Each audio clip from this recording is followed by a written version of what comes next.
saya menyampaikan terima kasih pada Ketua Mahkamah Konstitusi, pada para mantan Ketua Mahkamah Konstitusi. Nanti hadir Ketua Mahkamah Konstitusi yang pertama, Bapak Jimri, masih mengajar, nanti menyusul. Kemudian yang kedua, Bapak Profesor Mahfud MD. Yang keempat, Bapak Hamdan Zulfa. Dan yang kelima saya sendiri, sekarang sudah masuk ke-6 dan sudah ke-7, yang mulia Bapak Soehartoyo. Saya tidak menyangka, karena pesan dari guru besar saya, Profesor Satipto, Arif Hidayat, jabatan yang tinggi seorang dosen adalah guru besar. Kalau yang lain-lain itu tambahan. Maka saya pada waktu tahun 1998 sebetulnya sudah diajak oleh teman-teman tokoh-tokoh di Jawa Tengah melalui Partai PDI. Pak Profesor Dimyati Hartono mengajak saya untuk mencalon menjadi anggota DPR pada tahun 98. Tapi waktu itu saya izin ke Profesor Satipto. Dia tidak mengizinkan karena pesan ibu saya kepada beliau karena kenal dekat, Arif harus jadi seorang guru besar. Setelah saya menjadi dekan, jadi guru besar, saya mencoba untuk mulai berkiprah di tingkat nasional. Secara kebetulan ada cerita yang sungguh luar biasa yang terjadi pada diri saya. Saya pada waktu awal jadi dosen muda, saya itu memasang foto Bung Karno di ruang dosen saya. Pada saat itu seorang tokoh guru besar senior berkata kepada saya begini, Arif, kamu kalau masih ikut foto itu terus nggak mungkin bisa cari makan. Tolong tinggalkan, ikut saya. Begitu guru besar itu. Tapi saya bilang mohon maaf, Prof. Saya tetap setia dengan beliau dalam arti setia dengan ajaran-ajaran beliau. Sehingga sampai hari ini saya masih menggunakan jaket yang paling saya suka adalah jaket merah. Karena jaket merah itu PAGMNI sekaligus Fakultas Hukum Universitas Diponegoro juga merah gitu. Dan warna merah kayaknya membekas sekali di hati saya sejak saya kecil. Tapi nggak tahu, setelah saya ke Jakarta, saya ini dipungut menjadi anak pungut dari Bapak Taufik Kimas. Pada waktu itu Bapak Taufik Kimas, Ketua MPR, menyampaikan kepada saya, Arif Hidayat, pemikiran-pemikirannya kayaknya berguna untuk di tingkat nasional, jangan hanya di tingkat undip beliau. Sejak saat itu maka Pak Taufik Kimas sering mengajak diskusi saya mengenai hal-hal yang berhubungan dengan konsepsi negara hukum yang berwatak Pancasila. Kebetulan waktu menunggu Ketua MPR saya di ruang fraksi PDIP, di ruangnya Prof. Yasona Lawli, saya di situ dikasih makan di situ, jadi saya sangat terima kasih Pak Yasona yang datang. Nah, setelah itu kayak kemudian bisa terpilih dan terpilih. Ada satu hal yang krusial. Pada waktu pengujian undang-undang MK yang memberi kesempatan sebagai hakim MK sampai usia 70 tahun dan masa tugas kalau lebih dari 70 tahun adalah masa tugas 15 tahun kalau belum sampai usia 70. Pada waktu itu undang-undang itu saya mengatakan diuji, saya satu-satunya yang dissenting. Undang-undang ini dibuat nggak benar. Padahal sebelumnya teman-teman yang lain membatalkan Undang-Undang Ciptaker. Tapi saya mengatakan Undang-Undang Ciptaker jangan dibatalkan seluruhnya, tapi tolong dipelajari satu-satu nanti di materinya. Nah itu saya kalah dalam voting Undang-Undang Ciptaker.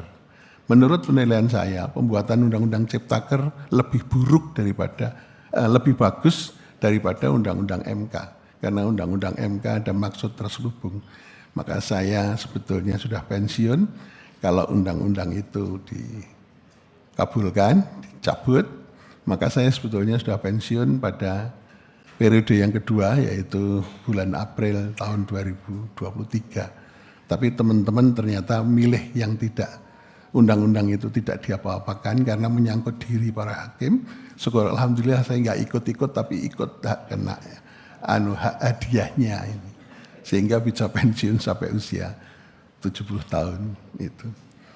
Kemudian beberapa hal yang sangat menarik juga ada di situ di buku saya yang konkuring dan tapi tidak seberani Pak Mahfud MD saya membuka itu. Kalau Pak Mahfud MD orang Madura berani sekali. Kalau saya orang Jawa Tengah, saya enggak berani seterbuka Pak Mahfud. Padahal banyak hal-hal yang sangat krusial yang kalau diceritakan itu bagus sekali, tapi saya enggak berani. Terakhir saya teringat pada waktu Pak Daniel Yusmik, yang mulia Pak Daniel Yusmik, itu dari Aljazair. Beliau dari Aljazair, itu ada begini, katanya Pak Mahfud ini, Prof. Mahfud. Hakim MK Aljazair setelah pensiun, itu ternyata gajinya lebih tinggi daripada sebelum pensiun. Jadi pada waktu pensiun, gajinya ditambah 10% untuk tetap bisa menjaga kerahasiaannya, tetap menjadi negarawan. Tapi kalau di Indonesia kan habis itu pensiun gajinya nggak ada 1/100-nya itu. Nah ini nanti Mas Bambang Pacul mungkin bisa dipikirkan ini. Jadi untuk tetap menjaga negarawan, maka hakim Mahkamah Konstitusi di Aljazair itu gajinya malah ditambah 10% sebelum pensiun. Itu menarik sekali. Kalau itu dipraktekkan di Indonesia, berarti bukan untuk saya, tapi untuk yang berikutnya saja. Kemudian ada beberapa hal yang perlu saya sampaikan juga. Yang saya minta, saya undang untuk hadir, itu ada komunitas dari Mahkamah Konstitusi sendiri, yang tidak bisa saya sebutkan satu persatu. Kemudian ada komunitas dari DPR, dan komunitas dari kepolisian dan TNI juga ada. Kemudian komunitas saya Ketua Umum PA GMNI banyak yang hadir pada kali hari ini, sehingga saya terima kasih sekali beliau bisa hadir. Terutama yang perlu saya sampaikan kehadiran Mas Guntur Soekarno Putra. Itu luar biasa. Terima kasih Mas Tok. Merdeka, Mas Tok.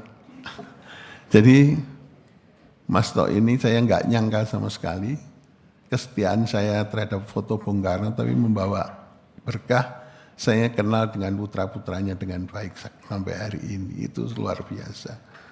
Jadi konsistensi saya. Dan konsistensi saya itu sering saya juga di anak-anak, Pak, sudahlah, sudah tua, nggak usah aneh-aneh, pilpres dibiarkan saja. Tapi hati nurani saya tidak bisa mengatakan itu, sehingga saya berbuat lain. Jadi ada beberapa hal itu yang perlu saya sampaikan. Sekali lagi terima kasih pada Mahkamah Konstitusi, Prof. Hartoyo, saya terima kasih. Kemudian saya terima kasih kepada para bahas, ada 3 sahabat saya, Profesor dari UGM, Profesor Sujito, kemudian ada Profesor Sukidi, penulis Lepas Kebinekaan, kemudian ada tokoh dari Pers, Mas Tri, Wakil Pimpinan Redaksi Kompas, yang saya minta untuk itu. Dan sahabat saya yang saya minta jadi host adalah Mbak Andini Effendi dari dulu jurnalis dari Metro, sekarang jurnalis Mandiri. Ya, saya minta untuk menjadi hostnya dalam peluncuran buku dan bedah buku itu. Sekali lagi terima kasih kepada Bapak Ibu sekalian.